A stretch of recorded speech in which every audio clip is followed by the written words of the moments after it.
Hoje nós vamos para a página 288 falar sobre os mamíferos. Mamíferos são os animaizinhos que mamam na mamãe, né? Os seres humanos também são mamíferos, tá bom? A turma do Luan esteve no zoológico para aprender sobre a vida e os hábitos de alguns animais, entre eles os ameaçados de extinção. A turma iniciou a visita pela seção dos mamíferos brasileiros, onde observaram, entre outros animais, o tamanduá-bandeira, a onça-pintada, o tatu-peba, a anta, o lobo-guará, a lontra e o peixe-boi. A professora Mônica orientou a turma a observar o comportamento dos animais e a ler as placas de identificação localizadas na frente de cada recinto. Olha como a cauda do tamanduá é peluda. Tamanduá-bandeira. Então ele é um animal carnívoro. Ai, que fofinho! Então ela é a mãe dele. É muito bom quando nascem filhotes. É uma chance da espécie não entrar em extinção. Ouçam isso, o tamanduá come até 30 mil formigas e cupins por dia. Vejam, tem um filhotinho nas costas dele. Espero que a gente consiga ver o filhote mamando na mãe. Trocar ideias. Quais são os outros mamíferos que vocês conhecem? A gente conhece o cachorro, o gato, qual mais? Você sabe como nascem os mamíferos? Vamos descobrir? Atividade 1, página 289. Imagine que você está no zoológico observando estes mamíferos brasileiros. Leia as placas de identificação para conhecer um pouco sobre eles. Onça pintada, habitat, cerrado, caatinga, pantanal e floresta tropical. Alimento, porco do mato, aves, peixes, anta, etc. Comprimento, 2 metros. Tatu-peba, habitat, lugares áridos. Alimento, insetos, raízes e frutos. Comprimento, 70 centímetros. Peixe-boi, habitat, rios da bacia amazônica. Alimento, água, algas, aguapés e outras plantas aquáticas. Comprimento, 2,8 metros. Lontra, habitat, rios e lagos. Alimento, peixes. Comprimento, 1,2 metros. Anta, habitat, florestas úmidas e locais próximos a rios. Alimento, planta aquática e frutos. Comprimento, 2 metros. Lobo-guará, habitat, campos. Alimento, insetos, ratos, aves, raízes e frutos. Comprimento, 1,9 metros. Os animais têm diferentes habitats. Volte às imagens e grife o texto. Com roxo, os animais que têm as florestas com habitat. Com marrom, os animais que têm ambientes aquáticos. Mares, rios, lagos, por exemplo, como habitat. Então, vocês vão lá no habitat procurar os que têm florestas, vão grifar com roxo, os que têm rios, etc., com marrom, ok? B. Os mamíferos têm diferentes hábitos alimentares. Volte às imagens e contorne. Vocês vão lá no alimento deles, né? Vocês vão contornar. Com verde, a imagem do mamífero herbívoro, que não come carne. Com vermelho, a imagem dos mamíferos carnívoros, que se alimentam de carne. E com azul, a imagem dos mamíferos onívoros, que se alimentam de carne e plantas, né? Vegetais. Página 290. Os mamíferos e suas características. Os animais chamados de mamíferos foram agrupados pelos cientistas de acordo com critérios de semelhança. Uma característica exclusiva dos mamíferos é que as fêmeas produzem leite para amamentar os filhotes. Existem mais de 5.000 espécies de mamíferos distribuídas em todas as regiões do mundo. Eles possuem diferentes tamanhos, formatos, cores e hábitos alimentares. A pelagem dos mamíferos é o pelo. Ao observarmos as imagens a seguir, podemos notar que os animais retratados têm o corpo revestido por pelos. O gorila, o urso pardo e o bicho preguiça. Mas não são só eles. A maioria dos mamíferos tem o corpo coberto de pelos. O conjunto de pelos é chamado pelagem e fornece proteção contra cortes, queimaduras solares e, quando em grande quantidade, mantém o animal aquecido. No caso do urso, que mora no gelo, né? Ele precisa do pelo para manter ele aquecido. A cor da pelagem também pode ajudar o animal a camuflar-se no ambiente, como você pode observar nas imagens seguintes. O leão confunde-se com a vegetação. Os filhotes de foca do Ártico camuflam-se na neve. Ai, gente, olha que bonitinho. Dá vontade de ter um, não dá? Atividade 2, página 291. 1. Leia este parágrafo sobre as raposas do Ártico e observe com atenção as imagens a seguir de duas delas. Em seguida, responda as questões em seu caderno de ciências. A raposa do Ártico, também chamada raposa polar, vive nas regiões geladas do Ártico, onde a temperatura pode chegar a 40 graus Celsius negativos, abaixo de zero. No final do outono, esse mamífero começa a se preparar para o inverno. Olha lá, a raposa do Ártico no verão e a raposa do Ártico no inverno. Pode ver que a pelagem dela cresce muito, né? É possível saber que este animal é um mamífero apenas pela observação das imagens? Por quê? Porque ela possui pelos. Sim, é possível. É uma característica exclusiva dos mamíferos, os pelos, tá?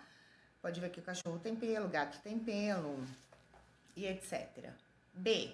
Que diferenças ocorrem na pelagem desse animal no verão e no inverno? Pode ver que no verão o pelo é mais ralo, né? Ela tem menos pelo. E a pelagem dela é marrom. Agora, no inverno, ela apresenta uma pelagem branca e bem mais volumosa. Pode ver na segunda foto.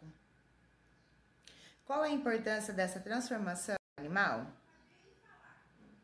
Bom, a mudança da pelagem é importante porque o volume do pelo que ela adquire para o inverno é o que faz ela ter a proteção contra o frio, né? E a cor branca ajuda a camuflar na neve, protegendo dos predadores ou dos caçadores mesmo, tá? 2. Observe as imagens e responda em seu caderno. O lobo europeu tem hábitos diurnos e se alimenta de animais menores que ele. A corça tem hábitos diurnos e se alimenta de folhas, brotos, cascas e árvores. Caderno de ciências, gente. Explique de que maneira a pelagem de cada um desses animais serve como estratégia de sobrevivência. Dá uma olhada aí na imagem e vamos descobrir. O lobo europeu, a camuflagem é uma estratégia de ajuda na hora da captura das presas, que ele se disfarça entre a vegetação e é mais fácil de surpreendê-las. E a corça possui hábitos diurnos e a camuflagem, nesse caso, tem um objetivo diferente, auxiliar na proteção contra o ataque de predadores, tá? Então, o lobo europeu, ele se camufla para atacar. A corça, ela se camufla para se defender. B. Lembre-se do que aprendeu e responda. De acordo com o hábito alimentar, como são classificados esses animais? Bem, o lobo europeu é classificado como carnívoro, né? E a corça como herbívora. Vamos para a página 292. A manutenção da temperatura do corpo. Outra característica comum aos mamíferos é que eles são capazes de manter a temperatura de seu corpo, sem sofrer muita influência da temperatura animal, seja no frio ou no calor. Por isso, eles são chamados animais de sangue quente. Veja alguns exemplos de como os mamíferos mantêm constante a temperatura de seu corpo. Ao fazer muito exercício, você transpira. Para refrescar a pele e não deixar a temperatura do seu corpo aumentar muito. Então, a transpiração é algo que faz com que a nossa temperatura do corpo não aumente tanto. Quando o nosso organismo aquece muito, começamos a suar, resfriando o nosso corpo, que precisa manter a temperatura em torno de 36,5 graus Celsius. Quando o frio é intenso, seus pelos ficam arrepiados, diminuindo a perda de calor. No frio, o espaço formado entre a pele e os pelos arrepiados segura o calor produzido pelo corpo por mais tempo. Em dias quentes ou depois de fazer exercícios intensos, os cães ficam com a língua de fora e respiram mais rápido. Essa é uma das maneiras como esses mamíferos têm de diminuir e controlar a temperatura do corpo. Cachorro de raça labrador num dia quente, ofegante e com a língua de fora. Virando a apostila, página 293. A gestação. A maioria dos mamíferos também apresenta outra característica em comum. Os filhotes se desenvolvem dentro do corpo da mãe. Eles nascem da barriga, né? Até o momento do nascimento. Por isso, esses animais são chamados de vivíparos. Veado, fêmea, prenha. Lá, o veado tá grávida e a gorila também. O tempo em que o filhote se desenvolve e cresce dentro do corpo da mãe é chamado de período de gestação. Como de pessoas. De pessoas também tem esse mesmo nome, o período de gestação. E dependendo da espécie da raça, a fêmea pode ter um ou vários filhotes em uma mesma gestação. Há mamíferos que têm no corpo uma bolsa onde carregam seus filhotes depois de nascidos. Nesta bolsa, chamada marsúpio, o filhote fica protegido desde o nascimento até estarem suficientemente grandes e independentes para viver fora dela. Canguru, coala, gambá, diabo da Tasmânia e cuia são exemplos de animais desse grupo, chamado de marsupiais. Essas futuras mamães barrigudas estão prenhes, isso é, têm um ou mais filhotinhos dentro delas. Detalhe de filhote de canguru no marsúpio. Coala com filhote no marsúpio. Olha lá, eles carregam o filhinho, né, até ele crescer e poder se virar. Produção do leite. Depois do nascimento do filhote, a fêmea produz leite, que o amamentará até que ele possa ingerir alimentos sólidos. E como cada animal consegue isso com a idade diferente, o período de amamentação varia de acordo com a espécie. Todos os filhotes de mamífero precisam do leite materno para crescer saudáveis, inclusive o ser humano, né? Durante o período de amamentação, os animais iniciam o processo de aprendizado, de se alimentar sozinhos, seja identificando plantas que alimentam sua espécie, sendo aprendendo a capturar presas que fazem parte do seu cardápio. Enquanto ainda está mamando, o filhote acompanha a mãe e inicia seu aprendizado, para conseguir sozinho o alimento de que precisará. Atividade 3. Analise essas 3 características de alguns animais e responda as questões. Bom dia, galerinha! E aí, como vocês estão? A semana toda me vendo só pelo vídeo, né? Hoje é dia 8 do mês 10 de 2020, certo? E nós vamos para a apostila de língua portuguesa, página 90. Vamos lá? 6A. Converse com seus colegas sobre a história de João Felizardo, lida pelo professor. Será que João era uma pessoa que dava valor ao que tinha? Vocês acham que ele dava? Olha, ele tinha ouro, ele começou a sair da fazenda com ouro, e quando ele chegou na casa da mãe dele, ele tinha um ganso. Ele dava valor no que ele tinha? Eu acho que não, né? Sobre as pessoas com que João cruzou pelo caminho e que propunham as trocas, vocês consideram honestas ou desonestas? Por quê? Eu as considero desonestas, né?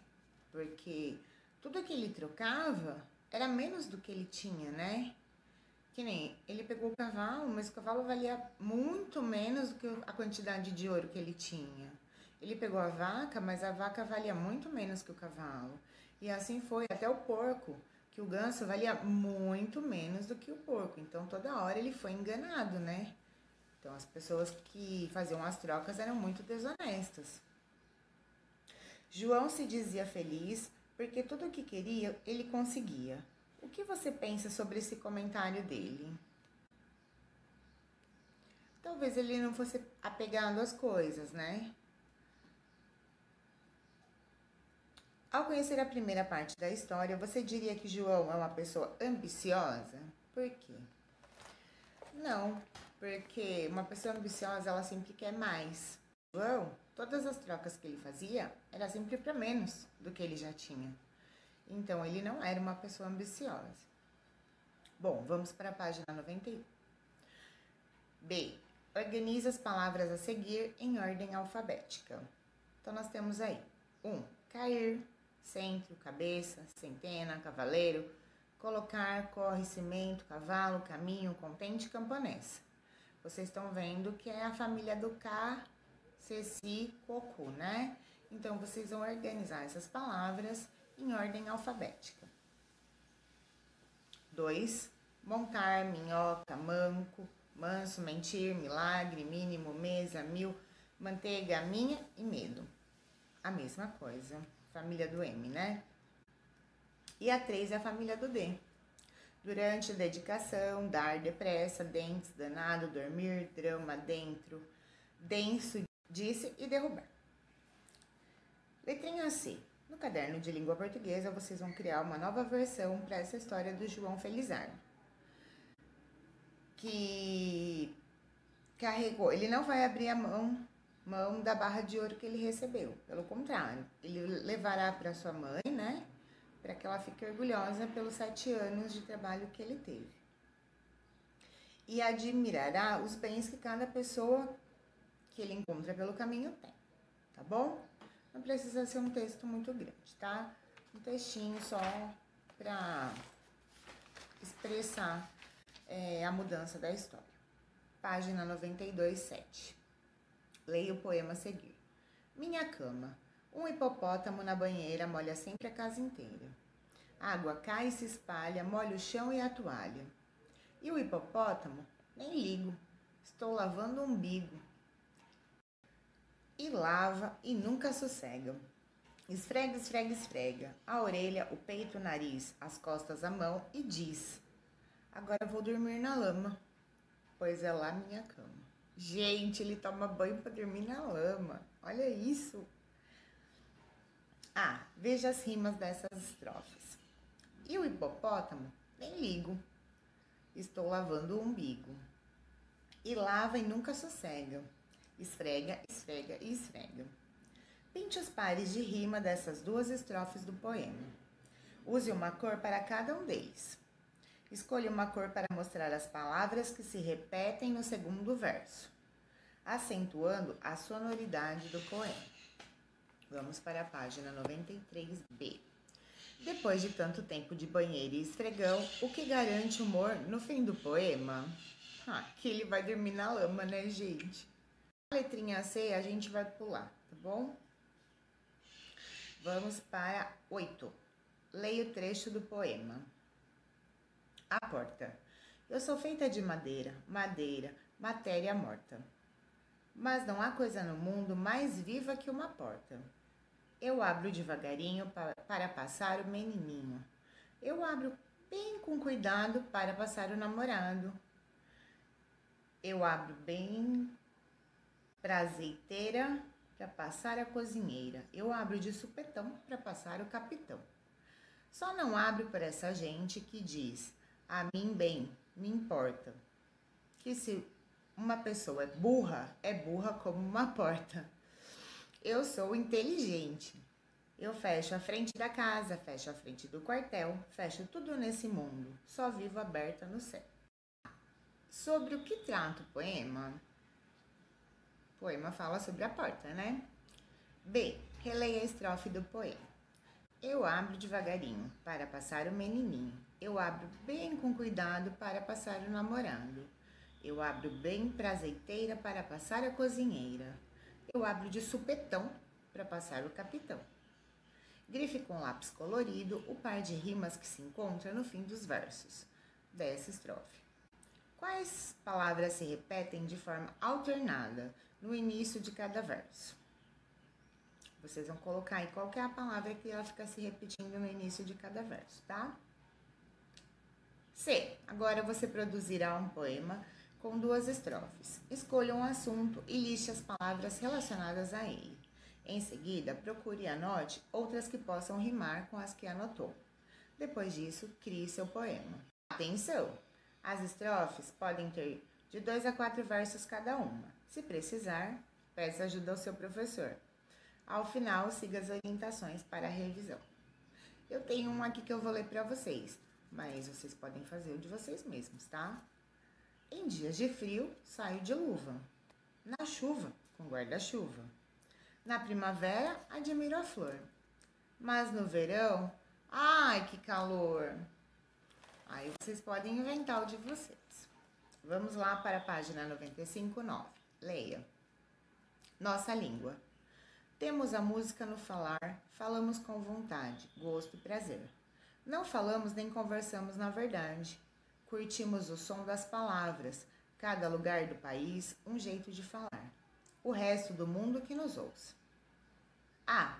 Sobre quem trata o poema? Sobre a nossa língua, né? A língua portuguesa. Linha B. Você acha mais difícil falar ou escrever? Por quê? Aí uma resposta pessoal de vocês, tá? Vocês colocam aí o que vocês acham. A letrinha C a gente não vai fazer. Vamos para 10. Ouça a leitura que o professor fará do poema Palavras, depois leia essas estrofes. Palavras. Tem visão na televisão, no teatro não. Tem carne no carneiro, no churrasco não. Tem rede na parede, na varanda não. Tem pato no sapato, no chinelo não. Tem ruga na tartaruga, na vovó não. Agora vamos ver aqui na apostila. Tem visão na televisão, no teatro não. Tem carne no carneiro, no churrasco não. Ah, qual é o assunto desse poema? E aí, galerinha, o que vocês acham? Qual que é o assunto desse poema? Bom, esse poema, ele trata de palavras que podem ser encontradas dentro de outras palavras, né? Então, vamos lá para a página 96. B. Complete o quadro com as palavras em que se usa R de acordo com a posição e o som desta letra. Siga os exemplos para agrupar corretamente. Ruga, R no início da palavra. Tartaruga, o R fraquinho. E carruagem, os dois R's, tá? Então, vocês vão completar aí com as palavras. As palavras vocês que vão procurar e colocar, tá bom? E 11. Ah, você se lembra da história do Coelho Oz, lida pelo seu professor? Vamos ler a história do Oz? O Coelho Oz. Aí eu já morava no Jardim Botânico e tinha 7 anos, ou 6, não sei ao certo. A casa era simpática, tinha um jardinzinho em volta. Um dia ganhei um coelho, quem trouxe foi o tio Hans. Eu gostava muito daquele tio e passei a gostar muito do coelho. Tio Hans trouxe o coelho falando assim: este coelho saiu da cartola de um mágico, cuidado com ele. Se ele encontrar uma cartola de mágico, pode entrar nela novamente e virar abracadabra. O coelho era branco com olhos vermelhos, uma gracinha. Já veio com o nome de Oz, por causa de um mágico de Oz e por ele ser coelho de cartola de mágica, segundo meu tio. Um dia, mamãe preparou um jantar no terraço, convidou a família toda, preparou saladas, pois era verão e fazia muito calor. Oz andava pela casa igual o cachorro, subia escadas, acompanhava a gente, sempre interessado em tudo, com o focinho mexendo. Subia escada, descia, não descia, porque as patas da frente eram curtas, só serviam para pular, então ele não conseguia descer a escada. Para o jantar veio a minha avó fantástica. Eu tive uma avó fantástica, completamente fora do comum. O nome dela era Malva. Tinha olhos azuis, era gorda, uma alegria. Só de olhar. Vieram também meus tios, Herbert e Lisa, Ena, tio Hans não veio, porque morava em São Paulo. Veio ainda Ervin, casado com a tia Ena, e minha outra avó Clara, mãe de mamãe. Na sala tinha um piano. Vovó Clara começou a cantar valsas vienenses. Minha família era de Viena, que era uma cidade cheia de valsas, tortas e um rio marrom. Todo mundo chama de Danúbio. E que inventaram que é azul. Sabem como é? As pessoas preferem azul a marrom por causa do preconceito de cor. Criança pode achar lindo um rio marrom, cheio de lama, lambuzado, mas adulto faz questão de Danúbio azul. Vovó Clara era professora de canto. Eram noites musicais aquelas, todos cantando mal, atormentando a vizinhança. Vovó Malva era verdadeira sempre. Me explicou que o Danúbio era marrom, a cor do café com leite, e que minha família cantava mal. Falava isso baixo, fazendo crochê, rindo muito e me cutucando. Dizendo que criança não deveria nunca levar adulto a sério. Que adulto era defeituoso, mentia, fingia para as crianças. Mamãe tinha preparado várias saladas e armado a mesa no terraço. Os adultos na sala, esgoelando cantigas alemãs. Insistiam em dizer que não eram alemãs, só a língua era alemã. Eram austríacas. Oz, o coelho, estava na sala também, sofrendo. Afinal, os coelhos devem ter um ouvido apurado, por causa das orelhas tão compridas. O Oz mexia as orelhas com um ar de esgazeado, louco para tudo aquilo acabar. De repente, o repertório mudou. Meu pai tinha visto um filme onde um cantor chamado Nelson Eddy, acho que é assim que se escreve para um ator muito antigo, lindo, louro, cantava Balalaika, uma canção de amor metida russa, cantada em inglês. Vovó Malva suspirava baixo. Papai, que era muito bonitão, fez cara de ator de cinema e cantou. Oh, não sei. O que balalalalaika. Ai, ó, o coelho deu um arrepio e fugiu. Mamãe, com o trinado de papai, veio correndo ver se tinha acontecido alguma coisa. Finalmente o piano foi fechado, pois era a hora do jantar. Fomos todos para o terraço, onde as saladas estavam dispostas, enfeitadas de rabanetes, alfaces, frios sortidos, tudo muito bonito, sobre uma toalha bordada. No meio de uma saladeira, Oz mastigava cenouras. Rock, rock, rock, felicíssimo. Mamãe ficou danada. Pegou Oz pelas orelhas, jogou fora a salada e prendeu Oz no banheiro. Coitado. Eu chorava, não sei se por causa de Oz, da balalaica ou da salada. Será que o coelho não pisou dentro de todos os pratos? Mamãe garantiu que não, aflita, pois não tinha outra comida para oferecer. Falava assim: tenho certeza que Oz só pisou dentro da salada que joguei fora. Podem comer tranquilos. Não sei por que ninguém sentiu fome e todos voltaram para o piano. Eu fui ver Oz, estava no banheiro e tinha caído dentro da privada. Coitado. Só com a cara de fora. Aí peguei o Oz pelas orelhas com carinho e levei para a sala gotejando. Foi um horror, todo mundo com nojo do pobre do Oz. Somente vovó Malva, a maravilha, falou baixinho para mim. Dá toda a salada para o coelho, ele merece. Foi o que fiz, enquanto as visitas saíam mais cedo, acho que para comer em um restaurante. Adulto é fogo. Voltando à nossa apostila, 11,96, reconte o trecho que mais lhe agradou no caderno de português. Pode contar em poucas palavras, tá? Não precisa ser um textão. B. No trecho a seguir, identifique os nomes próprios. Nomes próprios são os nomes escritos com letra maiúscula. E copie-os. Para o jantar veio a minha avó, fantástica. Eu tive uma avó fantástica, completamente fora do comum. O nome dela era Malva. Tinha olhos azuis, era gorda, uma alegria só de olhar. Vieram também meus tios, Herbert, Lisa, Ena, tio Hans. Não veio, porque morava em São Paulo. Veio ainda Erwin, casado com tia Ena, e minha avó, outra avó, Clara, mãe de mamãe. Bom, assim vocês não vão fazer, e a aula de português vai terminar por aqui. Agora a gente vai para a ciência.